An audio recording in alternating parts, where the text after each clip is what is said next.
யெகோவாயிரே பிரேற்றின் வழியாக தேவநாமம் மகிமைப்படுவதாக உங்களையும் வெல்கம் பண்றேன். பிரியமானவர்களே, அநேக நேரங்கள்ல நமது காரியங்கள்ல தோல்விகள் ஏற்படும் போது, ஆண்டவரே நீங்க ஏன் என் கூட இல்ல எந்த கேள்வி நமக்கு ஏற்படுது. அந்த நேரம் நாம் ஆண்டவரை தேடுகிறோம். நமது நிலைமைகள் படிப்படியாக உயரும் போது முதலில் தேடிய அளவோடு நீங்க உங்களை ஒப்பீடு செய்து பாருங்க. அன்றைய நாட்கள்ல நீங்க அவரோடு வாழ்ந்த வாழ்க்கைக்கும் உயர்வின் போது நீங்க வாழுற வாழ்க்கைக்கும் ஒரு வித்தியாசம் உண்டுதானே.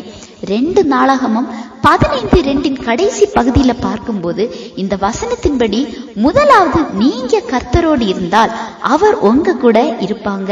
வசனத்தின்படி அவரை தேடினால் அவர் உங்களுக்கு வெளிப்படுவாங்க. அவரை விட்டீர்களானால் அவர் உங்களை விட்டு விடுவார். இஸ்ரவேல் ஜனங்கள் கூட அவங்க நெருக்கத்துல ஆண்டவரிடத்துல திரும்புறாங்க, அவரை தேடுறாங்க, ஆண்டவர் வெளிப்படுறாங்க. இன்றைய நாட்கள்ல ஆண்டவரை அறியாதவர்களை விட அறிந்த பிள்ளைகள் அவரை விட்டு பின்வாங்குறாங்க. நன்கு அறிந்தும் அவரை தேடாமல் வழி விலகி போவது பாவம்.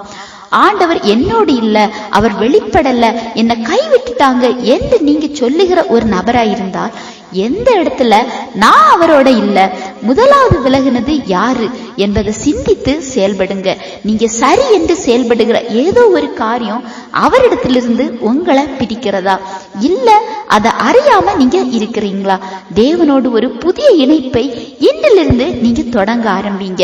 அவரை தேடும் போது அவர் கற்று தருகிறவராய் செயல்படுவார்.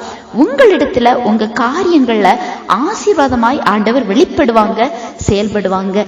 இந்த செய்தி உங்களுக்கு பிரயோஜனமா இருந்திருக்கும் நம்புறேன். ஆண்டவர் தாமே உங்களை ஆசீர்வதிப்பாராக.